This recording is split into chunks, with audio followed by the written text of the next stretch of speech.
bien, c'est parti donc, mesdames, messieurs, pour cette émission, notre émission Kiltir de chez nous, cette émission qui vous parle des non-Kiltir, cette émission qui nous fait voyager, qui vous fait voyager d'un peu partout, d'aller Kivu, pourquoi pas d'aller dans tous les pays des Grands Lacs pour comprendre c'est quoi cette Kiltir, quelles sont les valeurs qui regorgent cette Kiltir, comment comprendre cette Kiltir.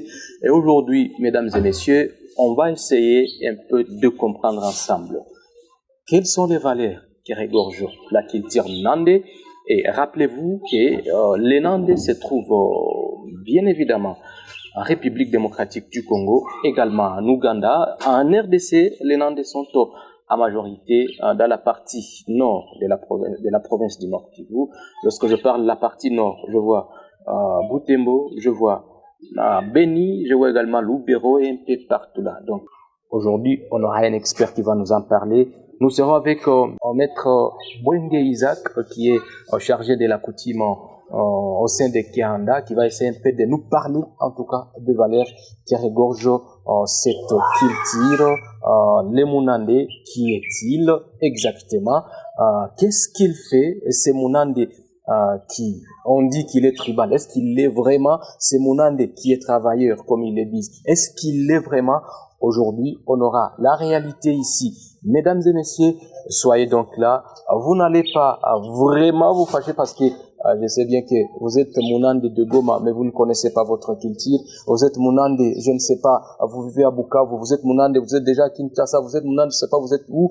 Aujourd'hui, on va essayer un peu de vous faire voyager et comprendre qu'est-ce que ce Munande fait, comment ce Munande est arrivé à s'installer au Nord Kivu, comment ce Munande est arrivé à s'installer en République démocratique du Congo. Chers téléspectateurs, soyez donc là, je pense que vous allez aimer.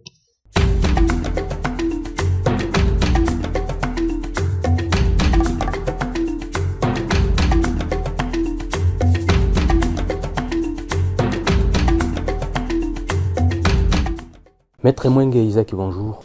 Oui, bonjour. Vous êtes chargé de la coutume au sein de Kianda. Nous vous recevons aujourd'hui pour essayer un peu de parler de la culture Nandé à l'est de la République démocratique du Congo, au Nord Kivu. Aujourd'hui, nous vous recevons pour parler de valeurs qui regorgent cette culture ici en République démocratique du Congo. Tout d'abord, est-ce qu'on peut savoir en gros une petite historique par rapport à cette culture Nandé? Merci beaucoup de votre arrivée. Je vous remercie beaucoup de toutes les questions que vous venez de poser.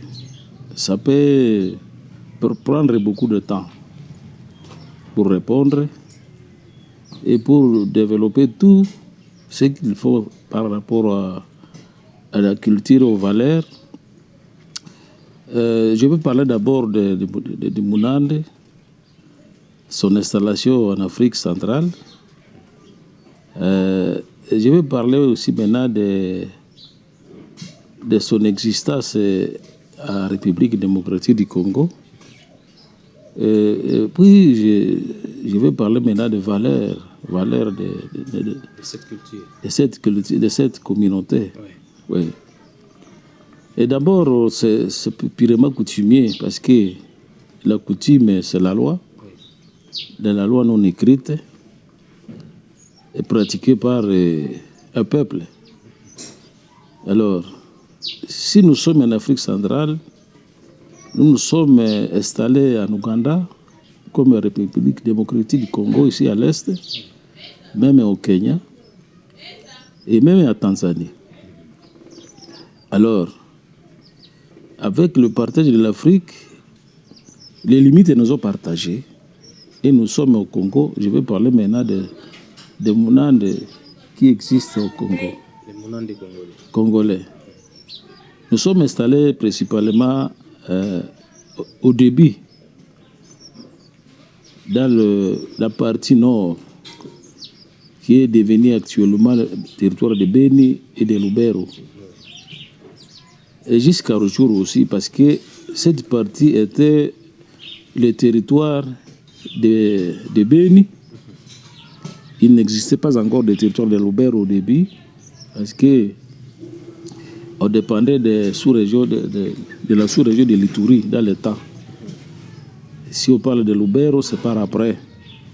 Mais c'était des territoire de Beni qui s'étendait jusqu'à Rutshuru.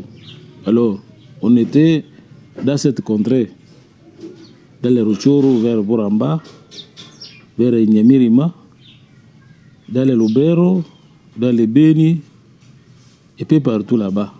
C'est là notre source. Il y a des traces qui montrent que nous étions là-bas et nous existons toujours là-bas, comme en Ouganda. Maintenant, en ce qui concerne maintenant le valeur, la principale valeur de Monande, c'est le travail. Le Monande n'aime pas la paresse. Donc, dans sa vie, c'est pourquoi, lors du mariage, on donne la houe au nouveau couple pour montrer qu'aller travailler, voici la houe, et une machette pour le travail. Le Monande n'aime pas la facilité. Pourquoi? On est contre les voleurs. Donc le vol, c'était tabou dans les Banande. Oui. Quand vous êtes voleur, souvent vous brûlez vif. Il y a des endroits dans le territoire de Lubero comme dans le territoire de Beni, là où vous brûlez les bananes, là où on les jetait même dans l'eau. Vous avez parlé du mariage et c'est un peu intéressant. Lorsqu'on parle du mariage, on entre directement, on prend l'aspect dot. Et je ne sais pas, comment ça se passe? Est-ce qu'on vient seulement on récupère la femme ou alors on vient, les deux familles se conviennent? Vous dites, moi, Maître Isaac, je vous cède ma fille seulement et puis on va rester famille comme ça. Comment se passe la dot en question? Ok, je dois revenir sur cette question après avoir présenté quelques valeurs. Le Monande lutte contre la faim. C'est pourquoi il doit avoir un jubessière. Parce que Monande mangeait 3 fois par jour. Le matin, la journée et le soir. Et donc, il prévoit aussi. Le Monande n'aime pas la faim. Ceux qui doivent travailler pour manger. Oui, il prévient contre la faim. C'est pourquoi il porte le jubessière. Et dans le jubessière, il portait la nourriture. Il se promène avec la nourriture. Et vous voyez, le jubessière, ce n'est pas pour l'argent. Le jubessière, c'était la nourriture. Oui. Donc le matin, il mange, il réserve d'autres dans le jubessière. Il se promène avec le jubessière. Avant d'être affamé, il mange d'abord. Donc la faim, c'est parmi les signes de la négligence. On ne peut pas avoir faim. On prévient contre la faim. On ne mange pas quand on est affamé, mais on mange pour prévenir la faim. Le Monande aime la paix. Pour dire que vraiment, c'est pourquoi quand il se sépare avec l'autre, il lui dit Buholo. Donc la paix. Et même au cours de route, il peut poser la question Nabuholo. Parce qu'il aime la paix, cherche la paix. Il va où il y a la paix. Il fait la paix, il construit la paix aussi. Ouais. Le Monande aime aussi les visiteurs. Ouais. Donc, le visiteur pour le Monande, c'est parmi les valeurs, les symboles du respect. Oui, très accueillant. Il est hospitalier. C'est pourquoi, quand un visiteur arrive, il ne doit pas être affamé chez lui. Chez le Monande, il doit manger. Il ne faudrait pas que le visiteur sache que vous n'avez pas de nourriture, que vous êtes pauvre. Non. Il va même emprunter pour satisfaire les visiteurs. Oui.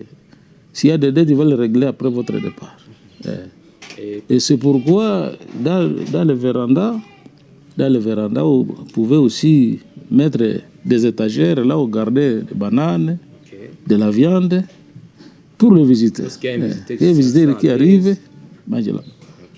Même, il arrivait des fois où, quand on mettait des cloches, quand il y a la nourriture, on sonne les glands pour que les gens viennent manger.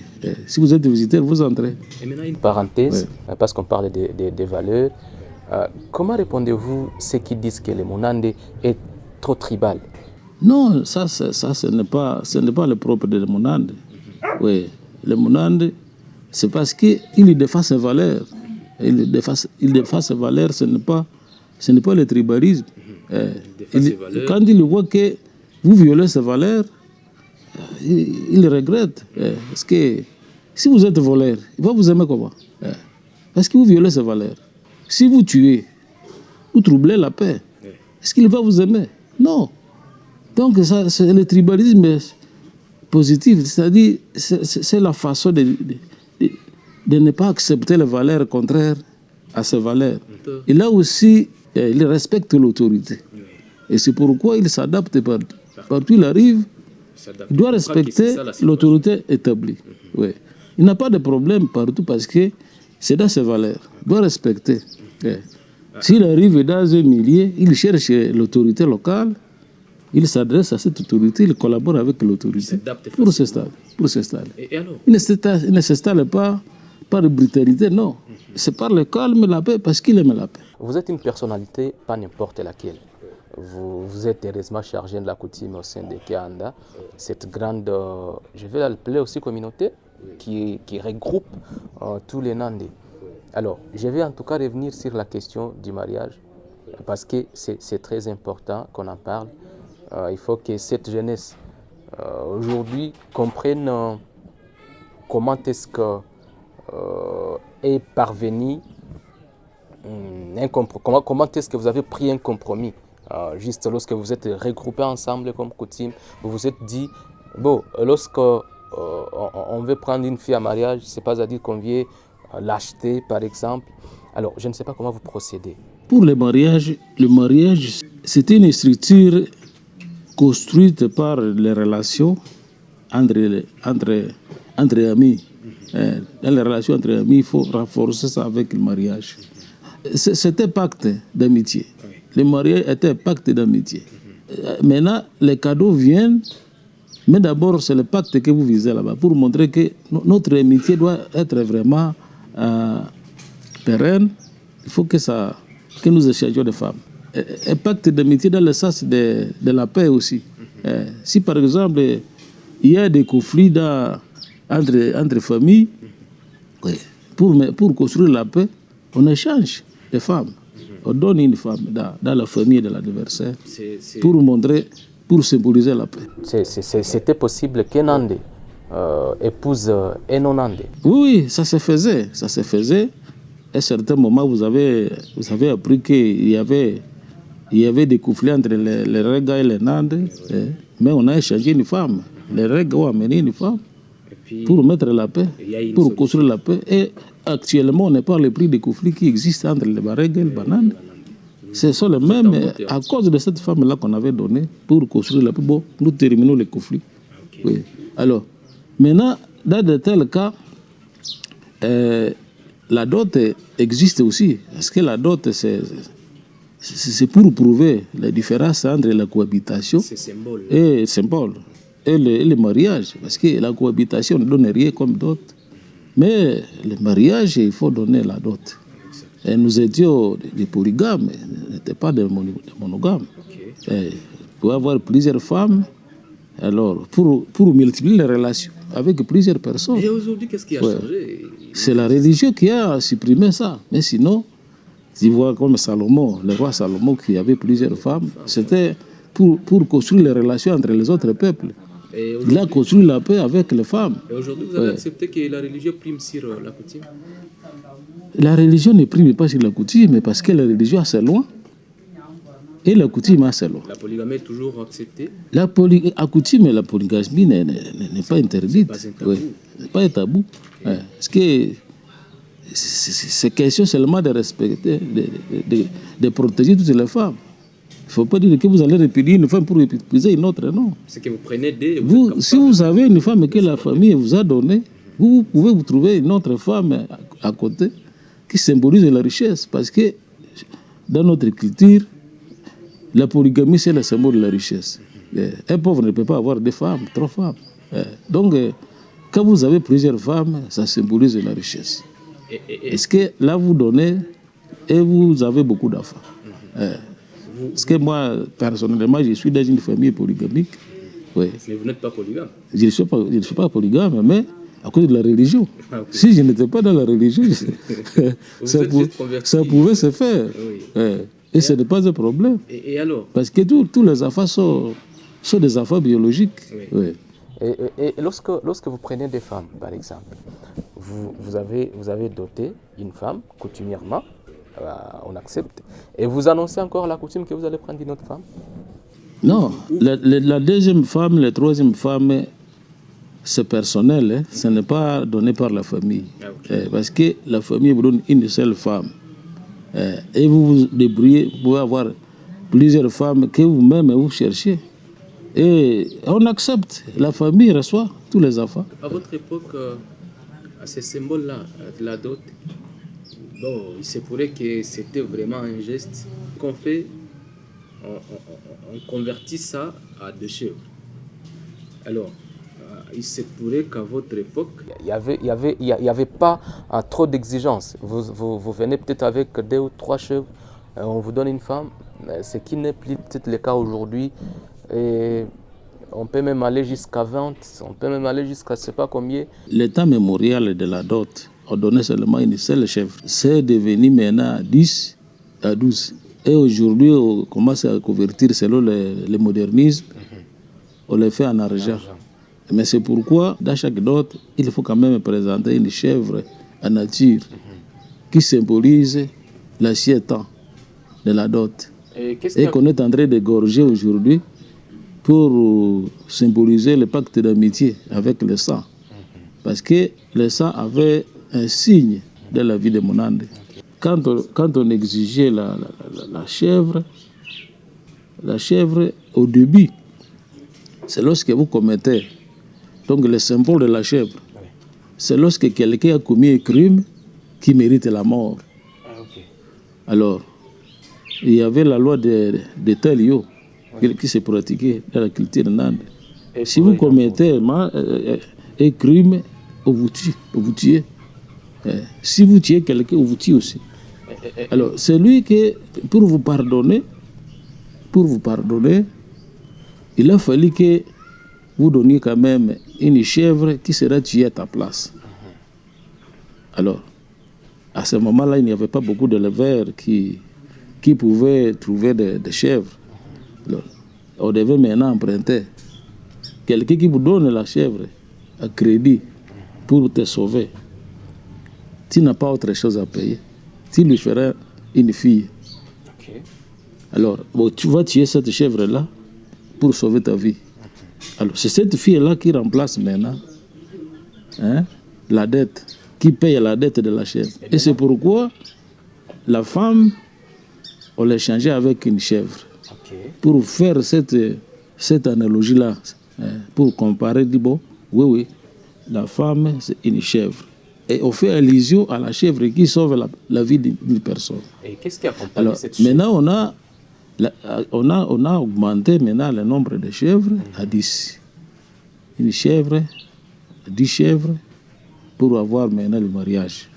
Et ce qui accompagnait la chèvre, les chèvres, donc, pour le moment, actuellement, à notre naissance, parce que nous allons atteindre bientôt 70 ans, mais avant 70 ans, là, actuellement dans les 70 ans, là, on est en train de donner des chèvres, 10 chèvres, 12 chèvres. Alors, on l'accompagnait avec d'autres cadeaux. La mère de la fille, donc, ne partage pas à ces 10 chèvres. C'est pourquoi on lui amène son habit, qui remplace ces habits qui étaient détruits par l'enfant quand il grandissait. Ce qu'on appelle l'habit de Maheo. Donc, pour remplacer ces habits usés que la femme portait jusqu'à la croissance de cette fille-là, vous devez donner ça. La tante aussi, parce que les chèvres se partagent entre les papas, les oncles paternels de la fille. Or, les femmes ne partagent pas de ces chèvres-là. C'est pourquoi vous devez donner aussi une chèvre à la tante. La tante doit avoir aussi une chèvre. À part la dot. Il y a aussi l'ongle. Il est d'une autre famille, de la famille de la mère de la femme. Alors, cet ongle-là, on va lui apporter aussi une chèvre. Voilà les 2 chèvres qui s'augmentent, ou 10 chèvres de la dot. pour avoir 12. Maintenant, la tante et les oncles doivent aussi accompagner leurs filles. C'est pourquoi l'oncle, qui est l'autorité, qui intronise dans notre culture, pour être roi, c'est votre oncle qui vous donne le pouvoir. Et c'est pourquoi l'oncle doit venir avec une houe, une machette, pour vous introniser, pour vous faire le pouvoir agricole, pour donner la richesse. Il vous bénit quand il vous apporte la chèvre, plutôt la houe et le machette, il vous intronise. Il peut ajouter aussi une chaise pour vous donner le pouvoir. C'est l'oncle qui amène la chaise, actuellement, qui amène aussi la machette et le houe. Voilà le symbole de votre intronisation. Il vous donne le pouvoir. C'est la richesse qu'il vous donne. Dans la richesse, c'est comme un pouvoir qu'on vous donne. Allez exploiter maintenant ces instruments-là et vous deviendrez riche. Voilà. La tante aussi vous amène les casseroles et les assiettes pour vous faire la cuisine. Voilà le symbole du mariage. À part ça, il n'y a pas autre chose qu'il faut exiger. Et c'est pourquoi, lorsqu'on va célébrer le mariage, on ne doit pas oublier le beau-frère. Le beau-frère, il peut remplacer votre beau-père. Et c'est pourquoi le beau-frère, il est important dans le mariage.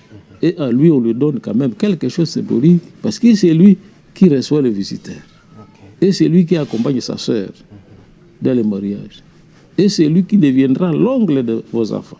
Voilà. Et je pense que à cela, on n'a jamais oublié le beau-frère. Et que quand vous êtes né avec les filles, vous êtes déjà un beau-frère qui va accompagner vos sœurs et qui va aussi remplacer votre père pour devenir grand-père, beau-père. Parce qu'après la mort des parents, ce sont les beaux-frères qui restent. Et qui restent à la place de leur père et qui deviennent les beaux-pères des beaux-fils. Voilà. Alors, en tout cas, nous sommes entrés d'aller petit à petit vers la fin de cette émission, comprendre la culture nandé. Alors, aujourd'hui, les jeunes nandés, en tout cas, la majorité ne veulent plus rester au village pour cultiver toujours davantage ces valeurs. Ils vivent aujourd'hui en ville, la majorité. Alors, moi, je veux savoir, au moins, vous avez eu le temps d'expérimenter tout ce qui est coutume, tout ce qui est culture nandé. Vous connaissez toutes les valeurs possibles qui regorgent la coutume, cette culture, la communauté. Je ne sais pas, comparativement à la génération d'aujourd'hui et à celle passée, la vôtre peut-être, qu'est-ce que vous êtes en train de constater? Est-ce que la jeunesse aujourd'hui est en train de suivre encore les modèles que vous avez été auparavant, ou la jeunesse est en train de partir comme elle le veut au fait? La coutume, on ne change pas. C'est comme la Bible. La Bible, on ne modifie rien, parce que c'est la coutume de Dieu. Et la coutume d'une communauté, c'est comme la Bible et la communauté. Même si les gens minimisent, ils négligent cette coutume-là, ils violent la coutume. Il y a des sanctions aussi, naturelles, qui ne sont pas écrites, mais que vous allez subir. Que vous allez subir sans le savoir. C'est comme une malédiction que vous subissez. Parce que dans la coutume, si vous commettez un crime, on vous sanctionne. Et pour vous pardonner, vous donnez une redevance, une amende, vous pouvez dire une amende, ou bien vous payez une poule pour effacer votre crime. Mais actuellement, les jeunes peuvent négliger la coutume, mais c'est une violation de la coutume. Ils vont récolter les sanctions coutumières, surnaturelles, sans le savoir. Et si vous voyez déjà, par exemple, les bébés mourir des accidents, ils ne connaissent pas, ça peut être, par exemple, par certaines malédictions qu'ils ont subies et qui n'ont pas été réparées. Ouais. Et alors, donc, C'est une loi qui n'est pas écrite, qui est dans la nature, qui est connue par l'usage et que les ancêtres ont établi, leurs ancêtres, jusqu'à notre génération. Nous devons respecter ça. Alors, parce que nous ne sommes pas autorisés, par exemple, si vous avez parlé de valeur de vol, vous ne pouvez pas être voleur. Parce que les gens ne fermaient pas de maison. Mais avec le brassage des cultures, vous voyez les gens qui commencent à fermer, ils commencent à perdre des chèvres, ils commencent à perdre... Chez nous, les chèvres se promenaient dans le village. Il n'y avait pas de voleurs. Mais aujourd'hui, c'est... Mais avec le mixage des cultures, automatiquement, on est découragé, on est frustré. Et c'est ce qu'on dit, bon, on est tribal, non.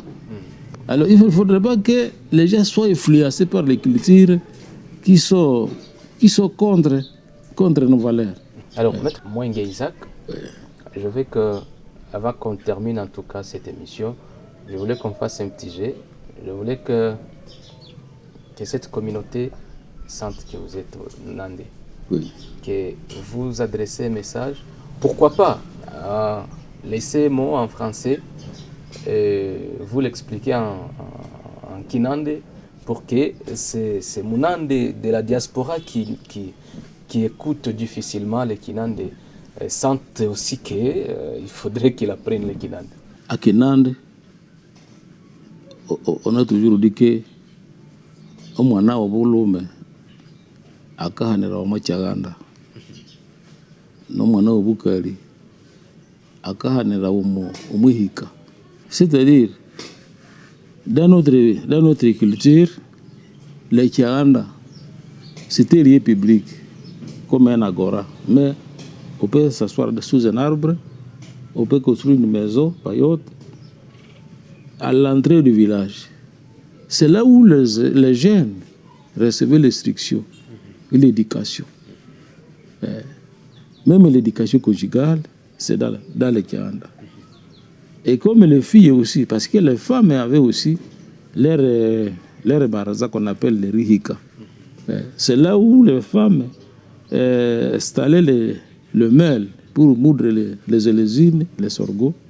Okay. Et les vieillards, quand ils sont en train de moudre, elles éduquent aussi les filles dans la vie conjugale, dans les rihika.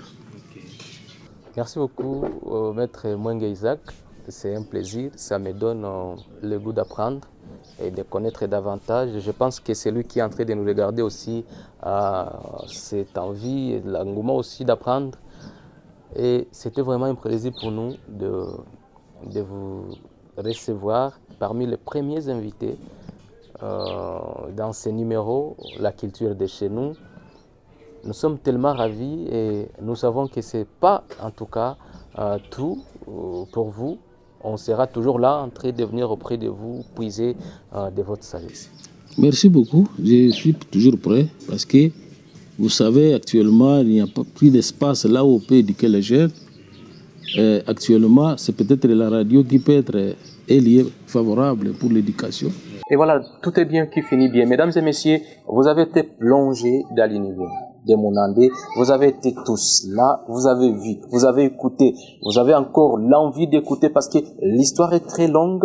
Le Mounandé n'est pas venu aujourd'hui. Le Mounandé, en tout cas, il est un peu, comme on l'a tous compris, le Mounandé, c'est quelqu'un qui aime travailler, c'est quelqu'un qui aime faire ceci, cela. Le Mounandé n'est pas tribal, mais le Mounandé est protecteur. Vous avez suivi les explications de Maître Mwengue Isaac, qui est chargé de la coutume au sein de Kianda. Mesdames et messieurs, merci à vous tous de nous avoir regardés. Restez toujours à l'écoute. Entrez aussi de regarder tout ce que Grand Kivu Ressources vous propose. Au prochain numéro, je pense, je vais vous surprendre. On va encore une fois voyager, aller voir que font d'autres cultures. Au revoir.